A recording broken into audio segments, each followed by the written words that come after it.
The year 20XX. Symphony City, where man and machine live in peace, is under attack. The group of robots that are responsible for the chaos, the Dimensions, are led by their ruthless commander, who looks just like Megaman. The real Megaman, under repairs at Dr. Light's lab, races to the scene upon hearing the news. Meanwhile, Base is sent by Dr. Wily to look into reported sightings of a dark Megaman.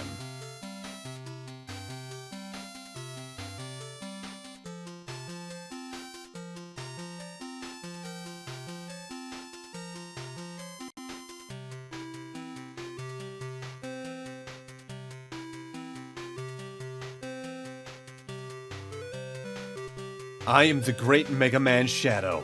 This world is mine. Don't do this! Huh? You look like me? How?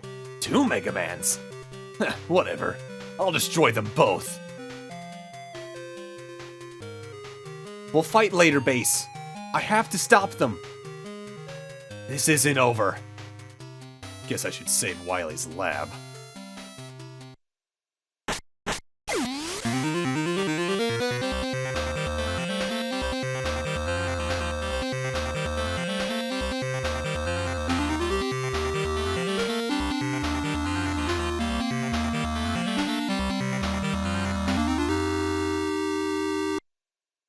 Ooh yeah, we're getting into the weird ones now. Hello everyone and welcome to Let's Play Mega Man and Base Challenger from the Future, or Rockman and Forte Mirai Kara no Chosensa.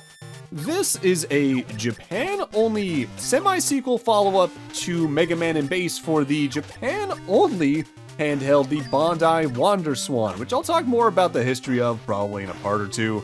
Because for now, let's talk about the mechanics. First off, at the start, we have the usual choice of Mega Man or Base, and they play, by and large, identically, albeit slightly jankily, to their Super Nintendo GBA counterparts. Base can dash by pressing down the B button. Unfortunately, there's not enough buttons, for the most part, on the Wonder Swan to do it on a separate button. He can fire in 8 directions, and he can double jump. With that said, he can't move while shooting. Mega Man can slide, same button input. Charge shot, and that's about it. But he can also shoot while moving, I guess. So the intro stage here isn't a lot to write home about, although it is noticeably deadlier than the intro stage in the original Mega Man and Base, for one thing, because enemies can just do a little more damage to begin with, but there's also more spikes. With that said, the usual power-ups apply. There are life ups in the stage, there are energy ups for your weapon energy, even though you can't have any by this point. And there are bullets, and you're going to want to kill enemies just for bullets to spawn, so you might be able to spend them at a shop to get some good power-ups from Mega Man or Base down the line. Albeit they're usually too expensive to make that matter without going to grind. And notably, this is another Mega Man game on the handhelds that was not developed by main Capcom. It's closer to the Game Boy games in that regard, except in this case it wasn't Minakuchi Engineering or Integrates that developed this. It was Bandai themselves, if my information is correct from my understanding. This is a case of Bandai wanted a Mega Man game on the Wonder Swan. Capcom probably wouldn't make one themselves, but they said, hey, if you want to make one, we'll let you, kind of deal. Lent the contract out and all that.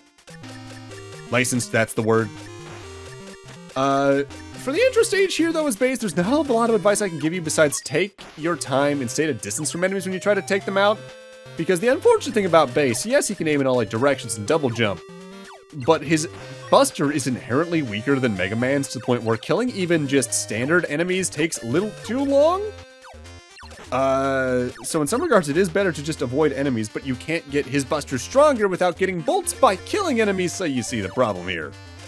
The stage isn't too bad, but I do even remember thinking on my first run for practice that this stage went on a little too long. But that's mostly because I was absorbing all the information for the first time. For now, though, we're on to the boss, who is arguably the hardest boss in the game. The intro boss here is Grey Devil. So, bosses in this game are usually honestly pretty easy. What makes the Grey Devil so hard is, for one thing, he's huge. And his attack's kind of hard to dodge. He spits out 3 little goops that if you step in, you get stuck in, and you have to mash to get out, but while you're mashing, you're constantly taking damage. Additionally, it keeps you there to try and get touch damage when he moves across the screen. This is all he does. but notably you can only damage the Grey Devil while its eye is fully out. You can hit any part of its body, but only when the eye is facing forward.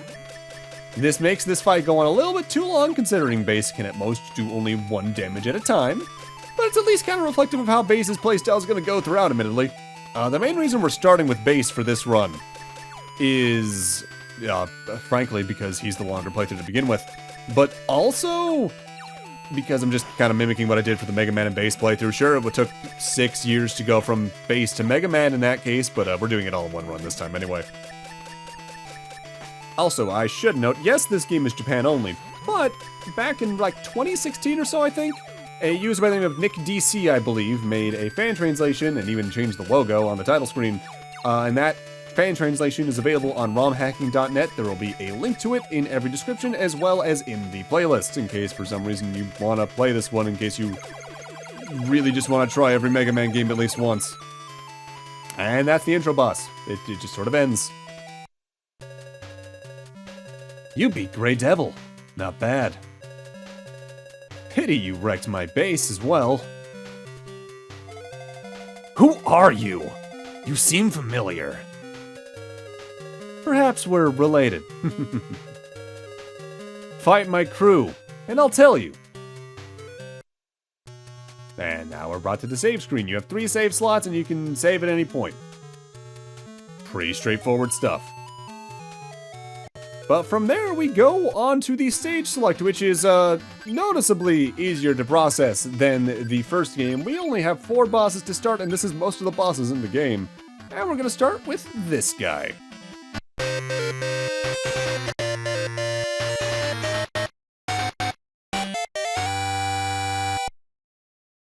Please turn the Wonder Swan. So the Wonder Swan was a little unique in that it had, barring its start and power button, 10 buttons. The usual A and B button, but it had 2 D-pads labeled X and Y. Games can be designed for the Wonder Swan to be played horizontally like a Game Boy Advance, or vertically like a Game Boy Color. And some games, like Mega Man and Base Challenge from the Future, take advantage of both. Although this is the only stage in the game that does this, and I had to make a different overlay for it because of it. Great. Admittedly, this actually highlights one of the problems with the game. Screen crunch isn't too bad in this game, because usually the screens you can see everything in, but when it's vertical like this, sometimes it's a bit hard to tell. But it also allows you to highlight kind of one of the weirder quirks with the game. If an enemy is on the next screen, it still is technically spawned. So if you shoot at an enemy you know is going to be there ahead of time, you can take it out before it spawns in visually. With that said, Airconman stage is the water stage of the game. You know, it doesn't immediately appear to be as such. There are, I believe, water physics going on right now that lead to situations like that. And normally I would read Mega Man and Base bios here, but the bosses for this game by and large have no bios. They are referenced loosely here and there in later Mega Man games. Namely, 2 bosses in particular get referenced in Mega Man ZX Advent. And I think there's also a reference to Airconman themselves in that game in one of the side quests. By and large, these games are, I believe, considered as do not reference on most official things. I think even Ian Flynn was told that referencing this game in the comics was by and large off limits. Although, based on how that series ended, they might have been starting to adapt, or maybe that could have just been Mega Man World 2. Either way, it doesn't really matter because those comics unfortunately ended, and I'll forever be sad about that. For now, though, it's time for a mini-boss. This mini-boss sucks, but notably, this game's a little unique, and that's one of the few Mega Man games that actually has a mini-boss in every stage. We got an octopus here. It's got platforms that block its shots, that block you from shooting it directly with base, but it also spawns 2 Metars that are just constantly to your sides and trying to shoot you. Now, base can sort of ignore the main thing you're supposed to do here, but what you're meant to do here and what Mega Man has to do is shoot the helmets of the Metars when they're down on the ground, because otherwise they eat the shots and take damage. But if you shoot their helmets, it gets reflected up into the octopus and you deal damage. Not too hard, but it can definitely be a bit of a trial to get the jumping rhythm down there, to get through that without getting a lot of shots in. Additionally, Mega Man just has a harder time to appear because he can't double jump to get that rhythm down as well. So I'm trying to remember exactly when I first learned about this game. I want to say it was through the fandom overall. Probably by either seeing a Robot Master get referenced in something else like Mega Man ZX Advent, or probably through seeing like one of the Robot Masters show up in a fan game. Like I know the Mag Mammals, I think every single one of them so far, I think 3 is also going to still have them. Komuso Man from this shows up in that. It was either that, or I just heard it get mentioned offhand in some forum, and I learned about it from there. And even on my first playthrough, after the fan translation released, I immediately thought, yeah, no wonder we didn't get this, or the Wonder Swan period, if this reflects what a lot of the games on this are like, which I don't think is the case, because if I remember correctly, even like, I think this is more so the Wonder Swan color, all the Game Boy Advance ports of Final Fantasies were based off of ports to this, barring 5 and 6, if memory serves. So, earlier in the stage we did a spike drop, of course, but now we kind of have to counteract that to get back towards the top for the boss fight, and we have to do a spike rise to do this by using the octopuses. You shoot them, they expand, but if you shoot them again, they pop, and if they touch the spikes, they also pop. But the thing is, steering the octopus is a little awkward. It works like the bubbles, sort of, in Mega Man 8 and in base, where you kind of have to tilt it left and right, but there's momentum for one thing, but also you just have to stand on the left or right side of the octopus to steer it, and it doesn't exactly feel the best to control here. Not like this game does to begin with. Well, I'll give the game this, its button inputs are responsive, it's just how your characters move left and right relative to the stage design that feels a little awkward. On top of the sprites already being kind of jank, there's one sprite in the ending of the game in specific as base that you just look at the face when I kind of make it zoom in on it, I believe. It's bad, it's bad. That's brutally unfair, that you can't dodge that, I think, as Mega Man or base what that shark does, and that just kind of goes into the fact that this game's design is a little on the awkward side. I already brought up that you can shoot enemies off screen, but enemies, I think, can also do the same to you in some cases? Yeah, like, look at that. How's that fair? Not that the classic series, even by Capcom, doesn't have a few cases of that, but usually it's in very extreme cases of, oh, I'm not really meant to be up at that altitude at that point by, like, using Rush Jet or something like that. Please turn the Wonder Swan back.